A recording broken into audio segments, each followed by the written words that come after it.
Logic എന്ന് പറഞ്ഞൊരു കാര്യം ഉണ്ട്. ലോജിക് ഇല്ലാതെ നമ്മളൊരു കാര്യം ചെയ്യരുത്. ആളുകൾ പറയും അന്ധവിശ്വാസത്തിന്റെ പിറകെ വല്ലാതെ പോകരുത് എന്ന്. അതേസമയം ലോകം മുഴുവൻ ലോജിക്കാണെന്ന് പറയാൻ കഴിയൂല. വിശ്വാസങ്ങളൊക്കെ അന്ധമാണല്ലോ. നാളെ രാവിലെ സൂര്യൻ ഉദിക്കുമെന്നുള്ളത് ഇതുവരെ ഉദിച്ചിട്ടുണ്ട് എന്നുള്ളതിന്റെ ഒരു കണക്കുകൂട്ടലാണ്. ഇതുവരെ സൂര്യൻ ഉദിച്ചിട്ടുണ്ട്, നാളെ ഉദിക്കും. ഈ ലോജിക്കിന്റെ അപ്പുറത്താണ് പ്രപഞ്ചത്തിന്റെ പ്രവർത്തനം.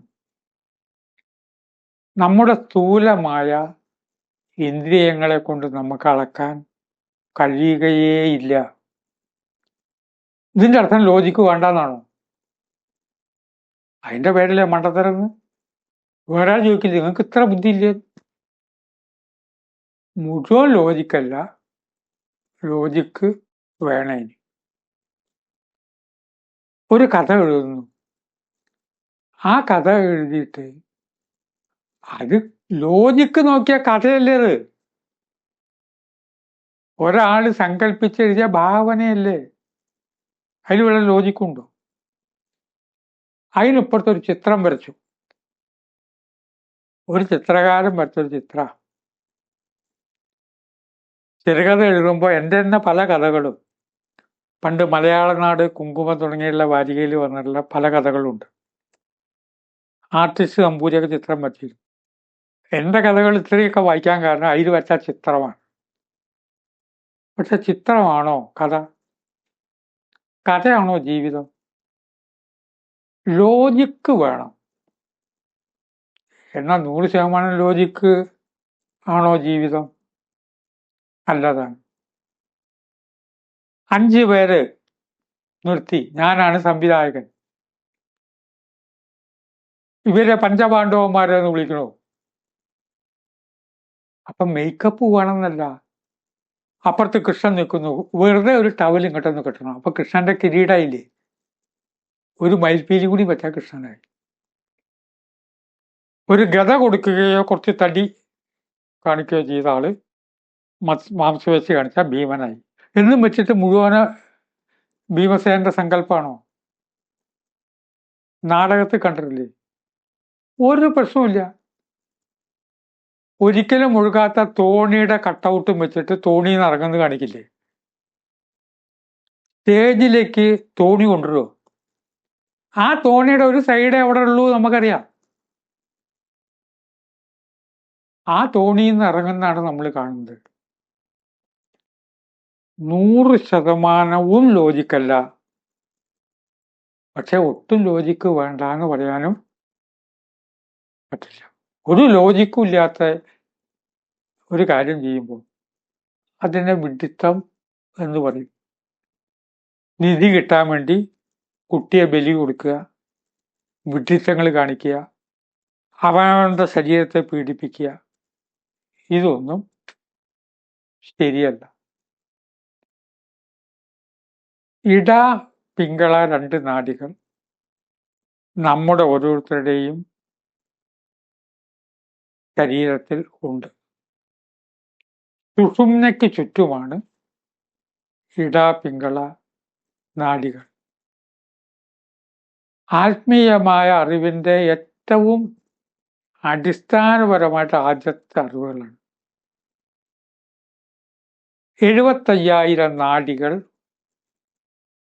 മനുഷ്യ ശരീരത്തിൽ ഉണ്ട്.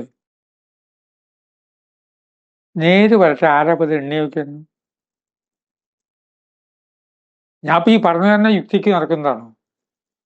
ആരെങ്കിലും എണ്ണിയോ? അല്ല, 75,000ത്തിലേക്ക് ഒരു 5 കുറവുണ്ട്. 75,000 നാഡികൾ. അതിൽ പ്രധാന നാഡികൾ 16,000. കൃത്യം 16,000 എണ്ണി നോക്കിയിട്ടുണ്ടോ? എണ്ണണ്ട. ആ 16,000 ആണല്ലോ കൃഷ്ണന്റെ 16,008 ഭാര്യമാരിൽ 16,000 നാഡികളും 8 പ്രപഞ്ചത്തിൻ്റെ അടിസ്ഥാന ഗുണങ്ങളുമാണ്. അതാണല്ലോ 16,000 + 8 16,008 എന്നും വെച്ചിട്ട്. അപ്പൊ ഇതാണോ കഥ? നാഡികളാണോ? അല്ലല്ലോ. കൃഷ്ണൻ വേഷം കെട്ടി വരുമ്പോൾ കാണാനൊക്കെ ഒരു രസമല്ലേ. ലോജിക്കിൻ്റെ ഒരു ലോകമുണ്ട്. പക്ഷെ മുഴുവൻ ലോജിക്ക് അല്ല. ഈ മസ്തിഷ്കത്തിൻ്റെ അവിടെ നിന്ന് വരുന്ന ആ തണ്ടിനെ സുബ്രഹ്മണ്യൻ എന്ന് വിളിച്ചു. ബ്രാഹ്മണ്യം, അറിവിൻ്റെ ഉന്നത നിലവാരത്തിനെയാണ് ബ്രാഹ്മണൻ എന്ന് വിളിക്കുന്നത്. സുബ്രാഹ്മണ്യം എന്ന് പറയുമ്പോൾ കുറച്ചും കൂടി. അത്ര ശ്രേഷ്ഠമായുള്ള ജീവിതം നയിക്കുന്നവര് ഭാരതത്തിൽ ഉണ്ട്. കേരളത്തിൽ കുറവാണ്. ബാക്കി പല സ്ഥലങ്ങളിലും ആ സുബ്രാഹ്മണ്യത്തിൻ്റെ അളവിൽ ജീവിക്കുന്ന വ്യക്തികൾ ഉണ്ട്. അവരുടെ ജീവിതം ബാക്കിയുള്ളവരുടെ ജീവിതം പോലെയല്ല. അവരാരോടും വഴക്കിടാനും പറ്റില്ല. അവർ ശ്രേഷ്ഠമായ വ്യക്തിത്വത്തിൻ്റെ ഉടമകളാണ്. ഈ 2 നാഡികളും നമ്മളിൽ പ്രവേശിക്കണം. നമുക്ക് ചിലപ്പോൾ 100% ഇത് കഴിഞ്ഞില്ലെങ്കിലും കുറച്ചൊക്കെ അനുകരിച്ചാൽ നമുക്ക് ശരിയാവും. വൃത്തിയും വെടുപ്പും ഇല്ലാതെ രാവിലെ കുളിച്ചിട്ടുമില്ല, ഒരിടത്തിങ്ങനെ വിഷാദരോഗിയെ പോലെ ഇരിക്കുന്ന മകളെ നോക്കി അച്ഛനമ്മയും ചീത്ത അറിയും. അതിൻ്റെ രൂപം കണ്ടില്ലേ, രാവിലെ എണീറ്റിട്ടും ഇല്ല, കുളിച്ചിട്ടും ഇല്ല, അതിൻ്റെ രൂപം കണ്ടാൽ ചവിട്ട് കൊടുക്കാൻ തോന്നുന്നു പറയും അച്ഛൻ. അപ്പോൾ മകള് മറുപടി പറയും, ഞാൻ അങ്ങനെ ഇന്ന സിനിമാ നടിയെ പോലെ ഇരിക്കണം എന്നാണോ പറഞ്ഞത്? ഞാൻ അല്ലല്ലോ. അതല്ലല്ലോ പറഞ്ഞതിൻ്റെ അർത്ഥം. ആ സിനിമാ നടിയെ അനുകരിക്കുമ്പോൾ കുറേ ഗുണം കിട്ടില്ലേ? ഒന്ന് കുളിക്കില്ലേ, മുടിയൊന്നും ചെയ്യുന്നില്ലേ, ഒരു പൊട്ടെടുത്ത് കുത്തുമല്ലോ, അത് മതി. 100% നമുക്ക് പറ്റില്ലെങ്കിലും ഈ 2 നാഡികളെ പ്രോത്സാഹിപ്പിക്കാൻ കഴിഞ്ഞാൽ ഇടത്ത് ഭാഗത്ത് ചന്ദ്രനാഡി, ഇപ്പുറത്ത് സൂര്യനാഡിയുണ്ട്, പിങ്കള നമുക്കുണ്ട്. നമുക്ക് സങ്കല്പിക്കാം.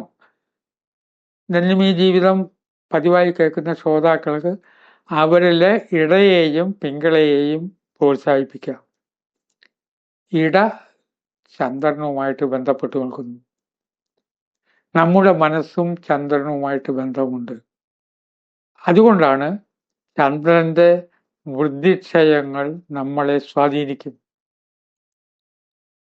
ആ ചന്ദ്രൻ ഏറ്റവും മാക്സിമത്തിൽ നിൽക്കുന്ന, സൗഭാഗ്യത്തോടു കൂടി നിൽക്കുന്ന ചന്ദ്രന് ഇതൊന്നും ബാധകമല്ല കേട്ടോ. ചന്ദ്രന് വൃദ്ധിയില്ല, ക്ഷയവുമില്ല. ഭൂമിയിൽ നിന്ന് കാണുന്നതിൻ്റെ വ്യത്യാസമാണല്ലോ. ആ കലയുടെ അകത്ത് മുഴുവൻ ചന്ദ്രനുണ്ട്. അതുകൊണ്ടാണ് ഇന്നത്തെ കലകളെ കല എന്ന് വിളിച്ചു കഴിഞ്ഞത്. പക്ഷെ നമ്മളെ സംബന്ധിച്ചിടത്തോളം വെളുത്ത വാവ് എന്നുള്ളതുണ്ട്. എന്നാണ് വെളുത്ത വാവ് നമ്മൾ അറിയുന്നത്? ആ വെളുത്ത വാവ് ദിവസം ചന്ദ്രനെ കാണണം. നിലാവ് കൊള്ളുക എന്നൊരു പ്രക്രിയ തന്നെ ഉണ്ട്. നിലാവ് കൊള്ളണം. ഇതൊക്കെ ഇപ്പം ഇങ്ങനെ നിത്യജീവിതത്തിൽ എല്ലാവരും പറഞ്ഞാൽ അവർ ഭ്രാന്തൻ പറയുന്നുള്ളതുകൊണ്ട് ഈ സംസാരിക്കണ ഞാനും നിത്യജീവിതത്തിൽ ആരോടൊന്നും ഉണ്ടില്ല. ഇന്ന് വെളുത്ത വാവാണ്. നിലാവിനെ ഭക്ഷിക്കാൻ ഇറങ്ങിയതാന്നൊക്കെ പറഞ്ഞാൽ ആളുകൾ പരിഹസിക്കും. നിലാവ് തിന്നാനുള്ളതാണ്. നിലാവ് തിന്നാൻ. പർവ്വത പ്രദേശത്ത് താമസിക്കുന്ന ഒരു ഗൃഹനാഥൻ എന്നോട് പറഞ്ഞതാ, തമിഴ്നാട്ടുകാർ. നിലാവിനെ തിന്നാൻ വരും ആളുകൾ. ആ നിലാവിനെ നമ്മൾ തിന്നണം. അത് ലോജിക്കായിട്ട് ബന്ധമല്ല. നിലാവിനെ ഭക്ഷിക്കുക എന്നല്ല. ആ സൂര്യനാഡി, അതാണ് സൂര്യൻ, വെയില്. നിലാവ് കൊള്ളുന്ന പ്രാധാന്യം വെയിൽ കൊള്ളുന്നതിലും ഉണ്ട്. ഇതിൻ്റെ അർത്ഥം പൊരിഞ്ഞ വെയിലത്ത് പോയി നിൽക്കണമെന്നല്ല. നമ്മുടെ ബോഡിയിൽ നാഡിയെ ഉദ്ദീപിക്കുന്ന ചികിത്സയാണ്. കയ്യോ കാലോ അവിടെ തട്ടി ഉളുക്കി ഉടനെ പോവുക എക്സ്റേ എടുക്കുക എന്നല്ല. ആദ്യം കുറച്ചു നേരം വെള്ളത്തിൽ വെക്കൂ. തണുപ്പ്, ശൈത്യം, ചന്ദ്രനാടി സക്സസ്സായി. അത് കഴിഞ്ഞു, ഒരു ബുദ്ധിമുട്ടുമില്ല. അതിങ്ങനെ കെട്ടി മുറുക്കൊന്നും ചെയ്യണ്ട. ഒരു 5 മിനിറ്റ് വെയിൽ കാണിക്കുക, പ്രശ്നം കഴിഞ്ഞു. ജീവജാലങ്ങൾ അറിഞ്ഞോ അറിയാതെ ഇതൊക്കെ ചെയ്യുന്നുണ്ട്. ജീവജാലങ്ങൾ ഒരു കുഴപ്പമില്ല, ഒരു ദിവസം കൊണ്ട് നടക്കും. നമ്മളിതിനെ കൂട്ടുന്നു. സൂര്യനാടി എന്ത്, ചന്ദ്രനാടി എന്ത്, അതിൻ്റെ പ്രവർത്തനം എന്ത്, അത് നമ്മുടെ ജീവിതത്തിൽ എങ്ങനെ വരുന്നു? വെയിൽ ഞാൻ ഒട്ടും കൊള്ളില്ല, വിറ്റാമിൻ ഡി ഗുളിക എങ്ങനെ കഴിക്കും? അല്ല, ഗുളിക മോശമാവെന്ന് ഞാൻ ഇപ്പോൾ പറഞ്ഞിട്ടില്ല. ആ വെയിൽ കൊള്ളുന്ന എഫക്റ്റ് കിട്ടുക. വെയിൽ ആവശ്യത്തിന് കൊള്ളണം, മഴ ആവശ്യത്തിന് കൊള്ളണം, നിലാവ്, ആ നിലാവ് ആസ്വദിക്കണം. അപ്പൊ ശരീരശാസ്ത്രത്തെ സംബന്ധിച്ചിടത്തോളം ലോജിക്കിന്റെ ശാസ്ത്രങ്ങളുണ്ട്, അത് വേണ്ടാന്ന് നിഷേധിക്കലില്ല. ജീവിതം 100% ലോജിക്കല്ല. 100% ലോജിക്ക് അല്ല എന്നുള്ള ഉദാഹരണം, ധന്യമീ ജീവിതം ഇത്രയും എപ്പിസോഡ് കേട്ടാൽ ഇതിലത്തെ എന്തെങ്കിലും ഒന്ന് PSC പരീക്ഷയ്ക്ക് ചോദിക്കുകയോ, ഇല്ല. പക്ഷെ പറയുന്നതിൽ കാര്യമുണ്ടെന്ന് തോന്നുന്നുണ്ടല്ലേ എൻ്റെ പ്രിയപ്പെട്ട ഓഡിയൻസ് കേൾക്കുന്നത്. അപ്പൊ കുറച്ചൊക്കെ ലോജിക്കുണ്ട്. മുഴുവൻ ലോജിക്കിന്റെ ലോകം അല്ല. രണ്ടിനും പ്രാധാന്യമുണ്ട്. പിങ്കളയ്ക്കും പ്രാധാന്യമുണ്ട്, സൂര്യനാടിക്കും ചന്ദ്രനാടിക്കും പ്രാധാന്യമുണ്ട്. നിലാവെ, നിന്നെ ഞാൻ സ്നേഹിക്കുന്നു. സൂര്യപ്രകാശമേ, നിന്നെ ഞാൻ ആദരിക്കുന്നു. ചിന്തയ്ക്ക് വിട്ടുവാക്കുകൾ സ്മരിക്കുന്നു. നമസ്കാരം.